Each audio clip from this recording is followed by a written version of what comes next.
Meanwhile, in Yemen, President Hadi is warning of a full-on civil war. Over the weekend, he signed a UN-brokered ceasefire with Houthi Shia rebels who seized control of the parliament, army headquarters and central bank. But now any hopes for a unity government seem slim after President Hadi called the rebel takeover of Sana'a a conspiracy that'll lead to civil war. Joining us to discuss the latest developments in Yemen is Al-Hamdani, a Yemeni analyst and researcher. Thanks so much for being with us. Can you just start by backing us up here and just explaining to people who may not have been paying terribly much attention who the Houthis are and what precipitated this latest crisis? Absolutely. The Houthis are a rebel movement that existed in Sada. They're composed of a Zaydi group, that's a Zaydi Shia group, but Zaydiism is actually practiced very similarly to Shafi'i Sunni sects. So in Yemen, they were able to coexist for many years. And Zaydiism has existed in Yemen for as long as Zaydiism has been created. So the movement actually started as a rebel movement, I would say, as early as 1994. The government engaged in war with the Houthi group in 2001, and they engaged in 6 wars. And after that, after the revolution, they were welcomed into the capital, into the national dialogue to be one of the members who are negotiating Yemen's future. And after the end of the dialogue in 2014, everybody saw the Houthis as no longer a rebel group, but as a political party that is called Ansar Allah. What's surprising is that the Houthis or Ansar Allah were not happy with the status quo. They wanted to have more share in the government. And so they found that their demands were not met. So they decided to go ahead with this approach. Was it a surprise? It would be a surprise to those who thought that the national dialogue was successful, to those who believed that Yemen was actually stable and peaceful. But on the ground, it was always shaky. It was unstable, and there were a lot of assassinations taking place. What was surprising was not that the Houthis wanted to do this. What was surprising was the government's role in all of this, how they were almost surrendering to the Houthis. The takeover was very quick, and the military was not responsive. They almost watched the Houthis, and they kind of watched them take over the city. Yeah, what's the explanation for that, for the military not taking on the Houthis? Well, the military right after 2011 was restructured. The military was actually loyal to the former president Ali Abdullah Saleh, and after he left, they wanted to restructure it. And rather than the military being loyal to the people or to the country, people in the military had allegiances to specific leaders. And so with the restructuring, the government, the military was weaker than ever because all these soldiers did not obey the government, but rather the leader in their division. And so when the Houthis came to Sana'a, they were fighting the military divisions that belonged to Ali Muhsin, who used to be Ali Abdullah Saleh's right-hand man, and then in this current government was the military advisor to President Hadi. And so when the military would engage with the Houthis, it seemed that only Ali Muhsin's military or some other groups of militaries would fight with him, but the majority of the military seemed to step down, and they allowed for the Houthis to do this. So you've effectively got a de facto coup, in a sense, where the military is splitting off and supporting the Houthis.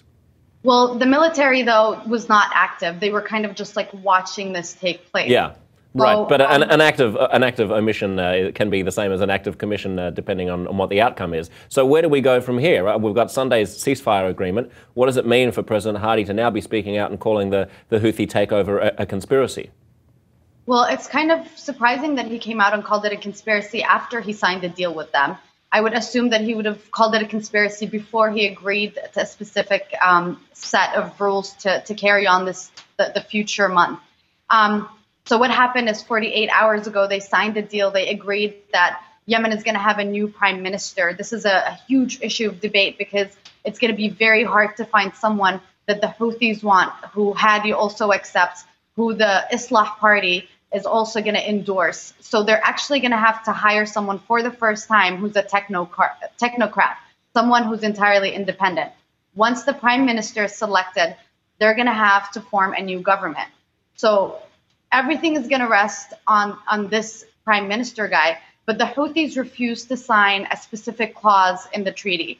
They refused to accept, they refused to withdraw from the capital, Sana'a. They want to stay in Sana'a. There are now popular committees all over the capital that are run and controlled by the Houthis. And so it seems that the Houthis are still undecided about what they want. They themselves don't know whether they want to take over or do they want a share in the government, and they'll be happy with that. It's very clear from the Houthi speech yesterday in the morning that he declared AQAP as his enemy. That's Al-Qaeda in the Arabian Peninsula. And he has specific opponents in the Islah Party that he's not happy with. And so it seems that he wants to prove his strength. I hope that he is willing to accept a share of the government and then retract back to Sada, because if he decides that he wants to take over, I don't think that this group is capable of taking control of the entire country, and it's going to be a disaster, and the country is definitely going to break apart. What's the sense, is there a way of generalizing about the general sentiment from Sunni Yemenis towards the Houthis? The Houthis are Shia. There's always suspicion in Sunni countries in the Middle East that that Shia are agents of Iran. Yeah, so Yemen is actually unique because the Sunni sect in Yemen is Shafi'i, and the Shia sect in Yemen is Zaydi, and the Zaydi and Shafi'i sect are actually very similar. The 12er Shia in Iran used to distance themselves from Zaydism because it was too similar to Sunnis, right? So traditionally, these two sects were very similar and they coexisted. The problem began when the Sunni sect in Yemen started to transform into Wahhabism. And that happened around the time that the US had the war in Afghanistan, when we were sending jihadis from Yemen to fight the war there. That's when Sunniism started shifting and becoming into Wahhabism, or we started also importing Muslim Brotherhood movements. And I think Zaydism then had a reaction to that, in that it became more radicalized and more militant. And now the Houthi movement is not entirely Zaydi. It doesn't practice Zaydism the way that the ancestors did. It seems to kind of morphed a little bit. Obviously, Iran has a lot of interest in the region, and Yemen is probably a place where they can advance. But it seems that Saudi Arabia is not that concerned at the moment because they're worrying about the war with ISIS, and they have stopped their support to the Muslim Brotherhood since they engaged in war in Syria. So I'm not worried that this is an Iranian influence in the country. It's actually kind of a grassroots movement that's slightly transformed. But I would just say that international influence is not that important. What's important is to stabilize everything and kind of see how it's going to proceed forward. Speaking of international influence, I saw this tweet from Gregory D. Johnson of BuzzFeed yesterday on Tuesday, saying the big story in Yemen must seem to be missing is that the Houthis just overthrew a 3+ year transition effort backed by the US and international community. What is the US likely to do here? We're already so tied up, as you say, focused on ISIS, but we backed the 2011 deal that replaced Saleh with Hadi. So what's the next chess move? Yeah, so the U.S. supported the national dialogue that took place from March 2013 to January 2014. And this dialogue was declared a success by the international community, and everybody blessed it, and they were considering it as a model for Libya and Syria and other countries. Obviously, people on the ground in Yemen were very skeptical, and other writers and young activists that I know have always warned that this process is not going to be successful. The U.S. is most probably going to support and endorse the Houthis because they declare Al-Qaeda in the Arabian Peninsula as their main enemy. And the U.S. is a very realistic country. I think they want to see who's powerful in the country and then support that group.